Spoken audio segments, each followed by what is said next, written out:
Mason Callister wrapped the sweaty towel around his neck and headed to the showers. 2 days after returning from overseas, he was more than ready to be done here and get home to Tesla. With all the delays leading up to his departure, he'd been afraid he wouldn't make it home for Christmas. Tesla's work had hit a huge snag, too, so she hadn't managed anything yet either. Now, with just a few days to go, they had a lot to do.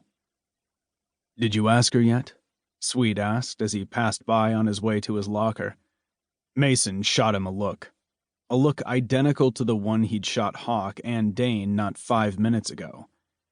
He shouldn't have mentioned it to his friends, but when he finally bought the ring, he couldn't help but show them. They'd been there when he'd met Tesla months ago. In fact, he had to wonder if his relationship with her hadn't spawned an incredible sequence of events, bringing most of his friends into contact with perfect partners themselves. Who knew? But it was as if they all found something in his relationship they wanted for themselves, and had been lucky enough to find it, one at a time.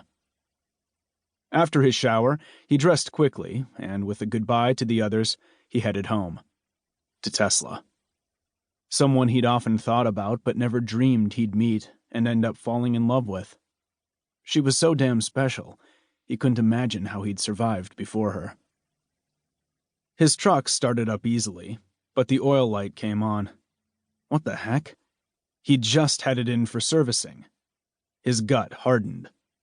Not prepared to take a chance, even knowing Tesla was waiting for him, he hopped out and walked around the truck. Sure enough, there was a large spill slowly trickling down toward the back wheel on the passenger side where Shadow's Jeep was parked. Shit. He glanced around the almost empty parking lot, his gaze taking in the vehicles he knew and those he didn't. There were more of the former. He and the guys had come here for a workout before everyone headed home.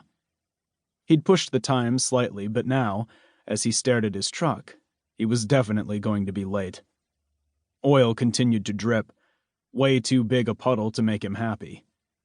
What the hell was going on? As he straightened, he saw Shadow and Swede walking out the front door toward him. "Truck problems?" Swede asked. "Oil leak, but I just had it in for servicing." Shadow studied his face, then dropped to a crouch and studied the oil flow. "This didn't just happen on its own," he announced. "No way, no how."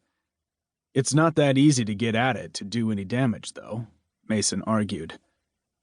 "We instinctively think sabotage, but there's no reason to think that here. At least, he hoped there wasn't. Not right now. Not with the Christmas holiday looming. At least, no reason you want to think about," Swede suggested. "You're getting your name and face out in some high-profile cases. Shadow and I, we're there, but always in the background, which is the way we like it. But you..."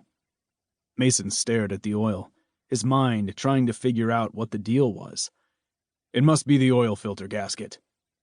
"Maybe." Only Shadow's voice was bland, neutral. Too neutral. "But I doubt it." "I'll call a tow truck.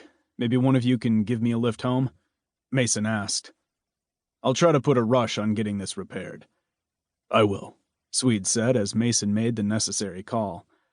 "And I'll stay here and wait for the tow truck," Shadow muttered as he peered under the truck. "I want a closer look at the damage." Torn, Mason stood, undecided. He needed to know if this had been done deliberately. They saw too much in their lives to let anything go by chance. "Have you heard from Tesla in the last couple of hours?" Swede asked, in a low voice. Shit. Mason pulled out his phone and called her. Swede was right. If anyone had done this, it was more likely to get at her than at him. Why hadn't he thought of that? "Mason?" Her sweet voice filled his ear. "I thought you'd be home by now." Relieved, he quickly filled her in on the truck. "Oh no, that's terrible." A soft gasp sounded. Then silence. "Tesla?" Mason asked, his voice rising. "What happened, Tesla? Talk to me." No answer. He spun to stare at his men and said in a dark voice, "She stopped talking mid-sentence."